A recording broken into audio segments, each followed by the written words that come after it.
5 жыл болды, деді Арманбек күрсіне тіл қатып. Сәл тыныстап алды да құлаққа жетер жетпес бәсең үнмен тағы да бірдеңені күбірледі. Өз ойына өз шомып, бей-жай күйде отырған Еркегүл әдепкіде бұл сөздердің мағынасын түсінген жоқ. Күйеуінің өзіне суықтау көзбен үнсіз бажырая қарағанын сезді де. «Не дейсің? Немене?» деді кідіре сөйлеп. Тақ еткен қысқа ғана жауап. «Не, ұмытып қалдың ба? Сенің Қабыкеновтер әулетіне келін болып түскенің». «Ах, құрғырай, не деген иіс алмас едім. Есімнен тарс шығып кетіпті ғой. Мұның артында анау әңгіме тұр ғой.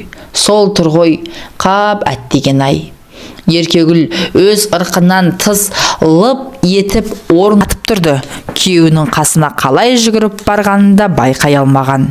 5 жылдық мерейтоймен құттықтап емес, жұбата сөйлеп, көңілін алаңдатып, бірдеме айту керек сияқты. Бірақ аузына жібі түзу, оңды сөз де түсе қояды мекен. Ассу қамымен жүріп, анда-санда көзінің астымен жасқана қарап қояды. Күйеуінің қабағын алыстан торған түрі. Шай үнсіз ішілді деуге болады. Шай емес, әркім өздерінің суық ойларын кері жұтып отырғандай. Орындарынан тұра бергенде Арманбектің кеудесінен тағы да «ух» деген ауыр леп сыртқа тепті. Жас еркек адамға тепсе темір үзетін атан-желік сымбатты жігітке жараспайтын ауыр күрсініс. Ыдыс аяғын сылдырлата түсіп, теріс айналған Еркегүлдің жанары мұнартып кетті. Ас үйдің қабырғасындағы шағын айнадан байқағаны қысықтау көздерін оңай толтырып үлгеріп, төмен қарай дереу лықси жөнелген жас тамшылары. Арманбектің дәл қазір жан жегідей жеп, тынысын тұншықтырып, булықтырып тұрған арманның не екенін атап айту шарт емес. Қолмен қойғандай бәрі де белгілі жайт. Үйде оңаша қалған жас келіншек булыққан күйін одан әрі тежей алған жоқ. Бар ащы зары, ішектегі күйігі сыртқа қарай лап етті де запыран болып ақтарылды. Арманбекте не өкпе бар? 5 жыл бойы төзіммен күтуде, бірақ күткен көрінер емес. Қайтесің, тағдыр ғой деп тікелей тағдырға жаба салуға болар еді. Үлкен кісілер, ағайын туғандар солай деп айтып та жүр. Әлі жассыңдар, болашақтарың алда деп жұбата сөйлейтіндер де аз емес. Иә, жай айтылатын жаттанды сөзге не дауа, не десе де дей берсін. Бірақ бұның тағдыр емес екенін, бар кінәнің өзінде екенін Еркегүл ғана біледі. Соңғы сыныпта оқып жүрген Гүлі. Жастық жігер, асау сезім, ақыл сананы тұмшалап билеп алып, өктем билік құрып тұрған уақыт. Мектептің соңғы жылы жас жігіттердің арасынан жұбын таба алмай, жеке дара саяқтап жүрген бой жеткен жоқтың қасы десе де болады. Әкетіп бара жатқан ерекше қасиеті айғайлап тұрмаса да, Еркегүлдің де қол ұстасқан жігіті болды.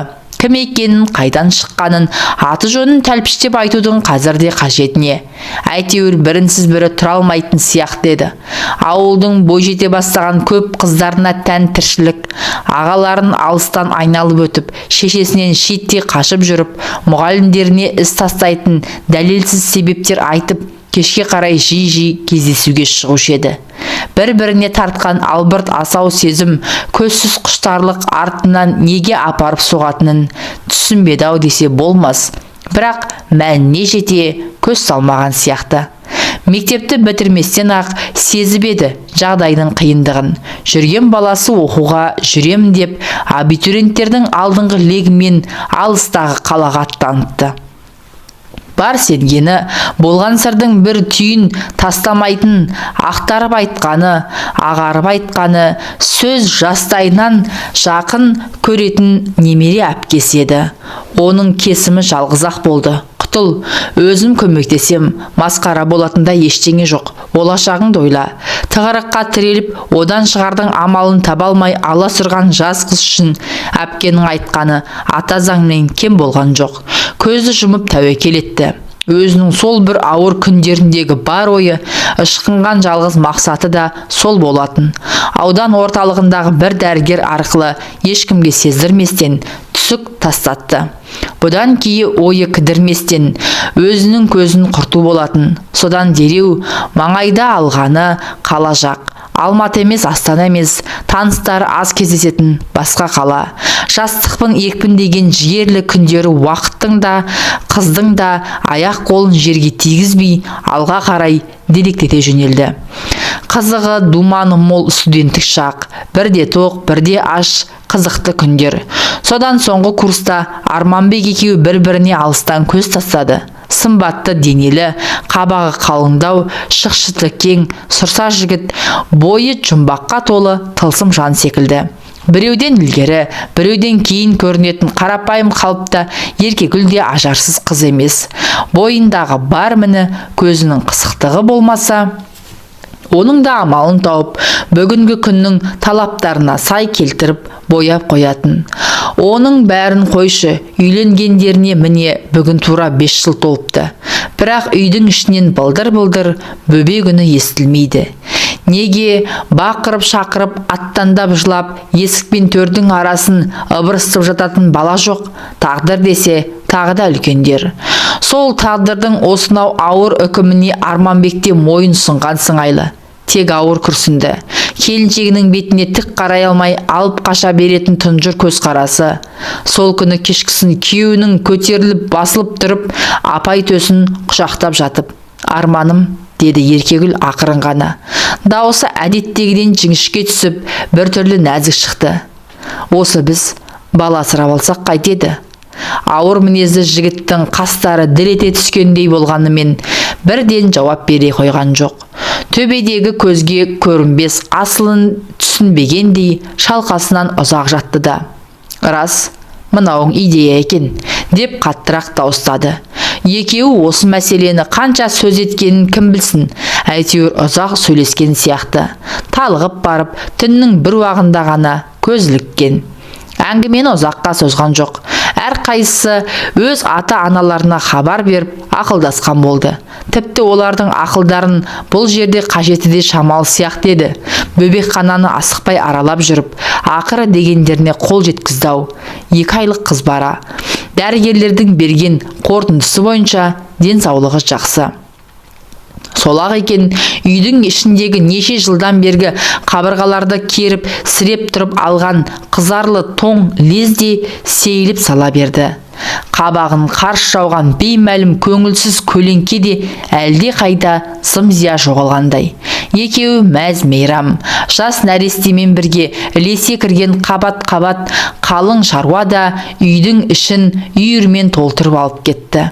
Жас баласы бар, отаудың бел жаздырмас, белгілі қар баласы.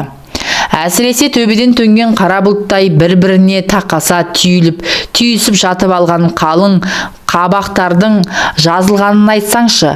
Бұрынғыдай күрсіне бермей күліп сөйлейтін Арманбек енді мүлде басқаша жан сияқты. Өз айтқандай, Қабыкеновтер әулетінің бақытты бір шағы еді ол. Бірақ амал не, ол шақ ұзаққа созылған жоқ. Бірер ай өткеннен кейін Арманбектің Маржанға кішкене қыздың атын жас жұбайлар өздерінше осылай қойған деген мейірімі сарқыла бастады. Енді бұрынғыдай көп қолға ала бермейтін болған. Алғашқыдай ескен арсалаңдай кірген бойы жалаяққа жатқан бейкүнә нәрестенің астысына түсіп еркелетпейді. Мейірлене келіп, мекірене ескегенде де Еркегүл оны байқамайды. Әлде бала ұнамай жүрмекен деген оймен суыртпақтап сыр тартып көріп еді. Естіген жауабы біреу-ақ. Бәрі прекрасно, тамаша, тек әншейін. Бар гәпті бүгіп, тұншықтырып жатқан сол әншейінде деген сөз сияқты. Кішкене Маржанды айтасыз. Арманбектің үйдегілермен қарым қатынасы да басқа бір өзгерістің лебі еседі. Оны Еркегүлдің аңғарғаны бірер күннен кейін. Сөйтсе Арманбек бұның өзіне де салқын тартып қалғандай. Алғашқыдай еміреніп әкетіп бара жатса да, анда-санда Еркеш, Ерико деп келіншегін алдына отырғызып еркелетіп тұратын. Көңілі түскенде әулетті мығым қолдармен қыса құшақтап жоғары серпіп алатын. Бала көтермей жүрген жылдары уайым қылма, әлі жаспыз ғой деген сипаттағы жұбату сөздеріне қанжығасында даяр бір сөздер тұрушы еді. Ал соңғы айларда бір түрлі суынып, сыртын беріп, сырғақсып жүр. Тағы да ана бір кездердегідей, уайым басқан сәтіндегідей тартына сөйлеп, жоқтан өзгеге тарыла қалды. Әлде, намыстанам екен. Өзінен болмай асырап алғанда біреулердің айдап салуы мүмкін-ау.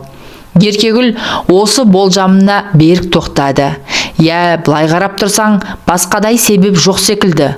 Өзі ашылып ештеңе айтпайды. Бір мәселені екі рет сөз қылуды жақтырмайтын күйеуінің мінезі өзіне белгілі. Ақырып жіберіп, бетінен ала түсуге әзір. Мылжыңдап сөйлей бересің, түп-түгел өзіңді кінәлі етіп шығарып, ағаш атқа оп-оңай мінгізе салмақ. Мұндайда Еркегүлдің ұстанатыны аш бәледен қаш бәле қағидасы. Үйдің іші нәрестенің қыңқылына толғанымен сұрғылттанып алған сүреңсіз күндер қайта басталды. Әйтеуір Еркегүлдің ойын бөлетін қазіргі жұбанышы, алданышы. Жұмыстан баяғыдақ декреттік демалысқа шыққан ол ендігі уақытының қалай өтіп жатқанын ажыратуға дәрменсіз. Маржанда ширап, әпіл-тәпіл жүруге қам жасағысы келетін сияқты. Тұсауын кесу керек, деді бір күні Еркегүл. Қай күнге белгілесек екен? Тұжыраңқы кезде күйеуінен қолма-қол жауап алу оңайлыққа соқпайды. Дегенмен келіншек бұған мойынсұнбастан сәлден кейін әлгі сұрағын тағы қайталады. Ақыры естіген жауабы тым мардымсыз болып шықты. Білмеймін, өздерің шешіңдер. Бұл өзі әйелдердің шаруасы емес пе? Осыны айтты да Арманбек қолындағы пульттің нүктесін басып, жалп-жалп еткізіп, теледидарды ауыстыра бастады. Ұзамай шағын отаудың шатқаяқтап тұрған әлсіз шаңырағына жай түсті. Жаздың әдемі бір күнінде Арманбек әдеттегісіндей төмен қарап, тұнжырап отырды да кесімді сөзін бірақ айтты. Мен кетемін, деді, жуандау да сідірілдеп. Сөйтпесе болмайын деп тұр. Маржан екеуің бірдеме ғып, өз күндеріңді көресіңдер. Өзімде көмектесіп тұрамын ғой. Балалы болғандарына жарты жылға жетер-жетпес қана уақыт өткен. Нәрестелік өмірдің ыстық суығы әлі басыла қоймаған. Керісінше қызығы көбейе түскен кезде өзін бұрынғысынан әлдеқайда бақытты сезінудің орнына не оғаштығы бар. Кеудесі күмбірлеп күй шертіп тұрмаса да, Еркегүл алақайлаудың азақ алдында емес пе еді. Сондықтан Арманбектің мына сөзінің ашық күнгі найзағайдан несі кем? Біреу құлақ шекесінен жақсылап тұрып, қондырып жібергендей, тәлтіректеп барып диванға гүрс ете қалды. Қайта Маржанның қолында болмай, манежде жатқандығын айтармысың? Ішкі жағынан шыңғырып жеткен әлде бір үн, жоқ, олай емес, мүмкін емес деп атой салып аттандай тұрғандай. Көз алдының қарауытып, айналасының жалқы сәтте ғана шыр айналып, шарықтап кеткен несі. Құдай басқа қатынның басына бермесін, еркектің миына кету туралы ой түссе, біткен екен ғой. Артынан естісе, әңгіме былай болыпты. Арманбек қыз келіншектің көзінен қаға беріс тасада қалатын жігіттердің санатынан емес. Өзі бедеу әйелдің күйеуі болса, басқа біреуден белін суытпай, салтаңдап қалай бос жүрсін. Маржанды үйге әкеліп, мәре-сере болып жатқан кезде бұл әңгімені естуге Еркегүлдің мұршасы барма еді. Сөздің қысқасы, бұлардың үйінде нәресте қалай кірді, Арманбектің Еркегүл білмейтін нақсүйерінің аяғы солай ауырлапты. Перзентханаға түскені жуырда ғана. Сөйтіп 5 жыл бойы сарыла күткен баласына жуырда ғана қол жеткізіпті. Бала болғанда қандай? Кәдімгі балпанақтай ұл. Тек оны сыйлаған некелі келіншек емес. Еркегүлдің қолынан не келеді? Бақырып-шақырып, қанша жылағанмен бет алған жағынан күйеуді енді қайтара алмайсың. Бұл күндері Арманбек күйеу ғана емес, бақытты әке де ғой.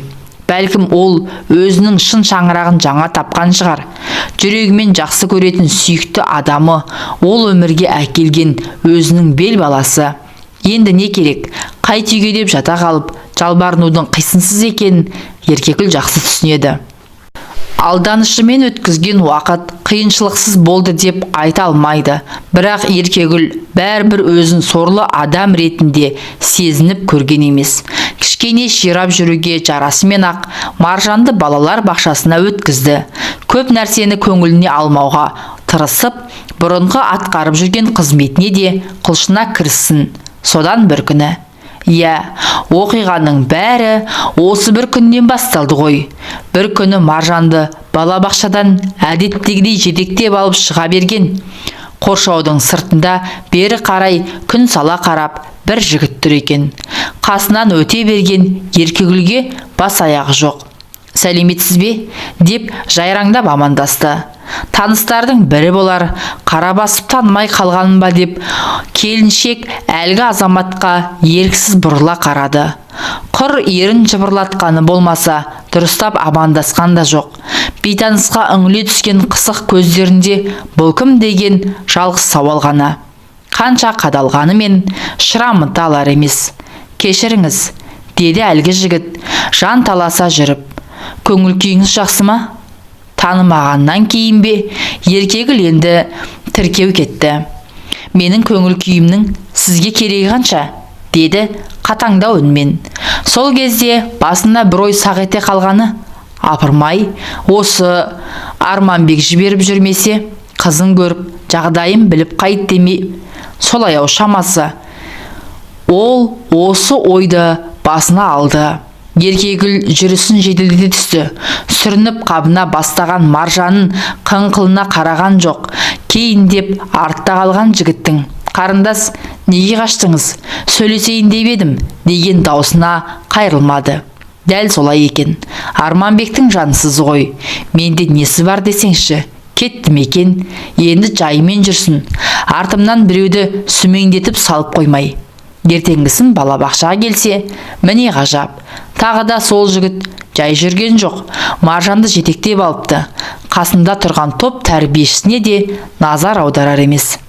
«Неңіз бар бұл сәбиде? Біз сізді танымаймыз ғой», деді Еркегүл алыстан ышқына айғайлап. «Бөтен адамды неге жолатасыз?» деп тәрбиешіге ұрсып тастады. Бірақ бұған селт етіп айылын жиған жігіт байқалмады. Қайта майысып, өзінше қалжың қағыстырған болып жатыр. «Қызыңыз тамаша екен. Тфә-тфә. Үй шешесі де жаман емес. Бірақ жұтынып тұрған осындай тамаша келіншекке ашушаңдық жараспайды екен». Өзі бір шамданып, шамырқануға асықпайтын терісі кеңдеу жігіт болар. Дудырыңқы қоңыр шаштары тарақпен азар-азба немене берекесін кетіріп үдірейіп тұр. Тіпті түптері шылқылдай аққан термен сабысып қалыпты. Киім киісі де олпы-солпылау. Бірақ осынау келсіз ұсқынына қарамастан екі езуі екі құлағына жетіп мәз. Еркегүл қанша шаптыққанмен жігіттің қолындағы қызын жұлып алуды әбестік санады. Сосын жаймен қана: «Біз үйге қайтатын едік», деп Маржанды екінші қолынан ұстай берген. Жігіттің түр түсіне мұнан кейін дұрыстап қараған да жоқ. Келіншектің бір қайран қалғаны әлгі бөтен кісінің қасында Маржанның өзін-өзі ұстауы болды. Әдетте қалыпты анадай көрініспен ақ өзіне қарай мамалап тұрып жүгіретін қызды қазір аттандап әлекке түскен жоқ. Мұны бас салып құшақтауды да ұмытып кеткен сияқты. Сол күні әлгі бейтаныс жігіт қояр да қоймай бұлармен лесіп жүрді. Аты Жантас екен. Орта бойлы, олпы-солпы, етжеңділеу жігіт. Жайраң қағып күлген кезде баладай мәз болуға бейім екендігі байқалады. Бойынан ескен тері иісінен Еркегүл сәл-пәл тіксініп қалғандай болды. Бірақ алғашқы күндегідей құйындай ұшып, безіп жоғалған жоқ. Келесі күні балабақшаға барар жолда басына келген ой тағы да тұрған шығар болды. Бірақ ол күні Жантас көріне қоймаған. Балабақшаға келе жатқан сайын енді Еркегүлдің өзі соны іздейтін сияқты ма қалай? Күндердің күнінде Жантас келіншекке гүл ұсынды ғой. Өзі Арманбек сияқты емес, сөзсең жігіт екен. Жүйесіздеу болғанымен балпылдай сөйлеп, айтатын әңгімесі бір таусылмайды. Сонан не керек? Сол жылдың күзіне қарсы шамаданын көтерген Жантас Еркегүлдің үйіне кіріп алды. Жүрегінің түбінде осынау қарапайым да ақкөңіл жігітке деген бір нәзік сезім оянғандай. Жантастың ұсынысына қарсы болмағаны да сондықтан. Бейне бір жаңа үйленген жас қалыңдықтай, қайтадан қутын қаққан келіншектің жүзі баяғыдай нұрланып сала берген. Бұған дейінгі өмірінде Арманбек есімді мінезді азамат болмағандай, жар төсегіне бұрын соңды жатып көрмегендей, Жантастың алғаш рет оңашада жақындасуынан тұла бойы қалтырап, басына ноқта салынбаған байталдай дір-дір етті. Екеуі үй болысымен ақ жақсы тіл табысқан секілді. Әне міне дегенше ыстық суығы басылмаған жарты жылда желіп өте шығып еді. Жантастың өсірсе кішкене Маржанға деген ықыласы ала бөтен. Балабақшадан барып өзі алады, өзі әкеледі. Үйге келгесін өзі тамақтандырып, өзі ойнатады. Тіпті Айшайға қарамай сәбиін ваннаға салып шомылдыратын да өзі. Еркегүлдің жұмысы бірден жеңілдеп сала берді. Бір рақаты сезімнің әлдейінен арыла алар емес. Қандай балажан жігіт деді ішінен таң болып. Арманбек өктем, мықты болғанмен мұндай балажан емес еді ғой. Бірақ келе-келе байқағаны, Жантастың өзіне ептеп салқындай бастағаны. Салқындағанда бұған қатты сөйлемейді, қолынан итермейді, мін тағып мыңқылдамайды. Жымия қарап қойып жүріп жүргені, салқындағаны дейтінді, әңгіме түнгі мінез құлығында болып тұр.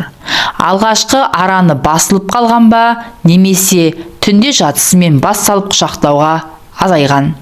Емірене сүйіп, өмексуге, айқара жатқызып қойып, аймаласуға да әуес емес. Қыңқылдағандай бәсең үн шығарып, жанына жақындаған келіншектің нәзік білектерін ақырын ғана итеріп тастайтынын қайтерсіз. Сөйтіп теріс қараған күйі әңгіме айтқан болып жатып, қоп алайсыз ұйықтап кетеді.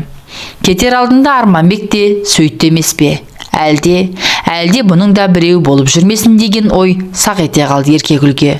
Бұрынғыдай емес, күйеу мәселесінде аузы күйіп, тісі шығып қалған келіншек бір күні Жантасты сауалмен аулап, еш жиғызбастан бұрышқа тықты. Шыныңды айт, деді ақыры, мәселенің төтесінен қойып. Сенің біреуің бар ғой, я? Бар қалай? Біреу несі? Деді Жантас, сол теріс қарап жатса да басын көтеріп. Сенің сүйген бір адамың бар-ау, қыз ба, келіншек пе, әйтеуір біреу. Күйеуінің үндемей кідіріп қалғанын көрді де, Еркегүл одан әрі бастырмалата түсті. Оңға солға бұлғақтатып бұрылуға мұрша берер емес. Бастырмалай қойған сұраққа жауап беруден басқа амал қалған жоқ еді Жантастың. Сөйтсе әңгіме былай болыпты. Вақталық әдіспен Атырауға барып келіп жұмыс істеп жүріпті. Төлейтін айлығы мол болғандықтан бұл жұмысқа сұранушылар жыртылып айырылады. Әйтеуір жігіттерден қалмай жүріп, Жантас та бригадаға іліккен. Бір жаманы вақтамен жұмыс істейтіндер 4-5 айда бірақ келеді екен. Жолға шығар алдында Жантастың сөз байласып жүрген қызы 2 қабат болып қалады.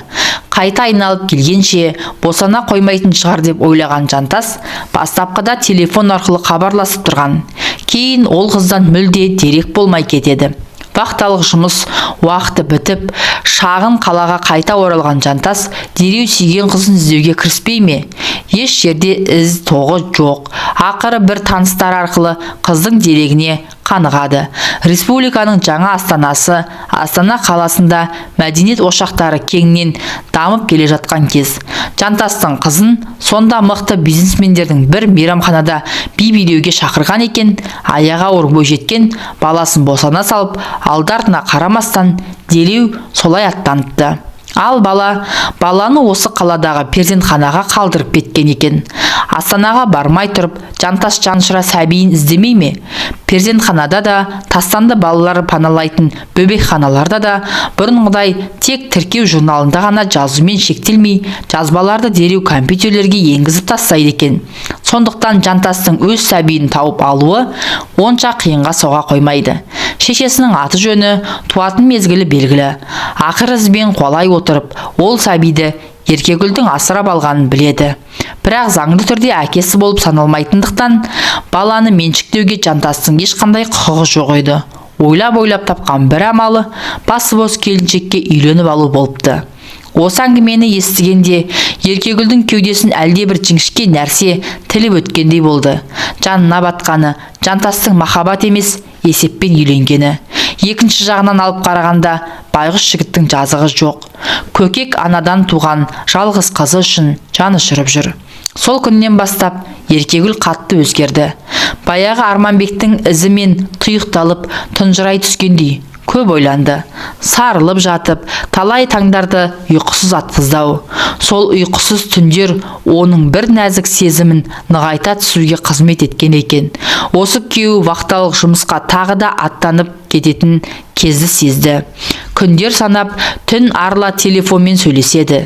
Сөйлескен кезде тек кішкене Маржанның ғана емес, менің де жағдайымды сұраса екен, көңіл күйімді білгісі келсе екен, жан дүниемнен хабар алуға ықылас танытса екен деп тілейді.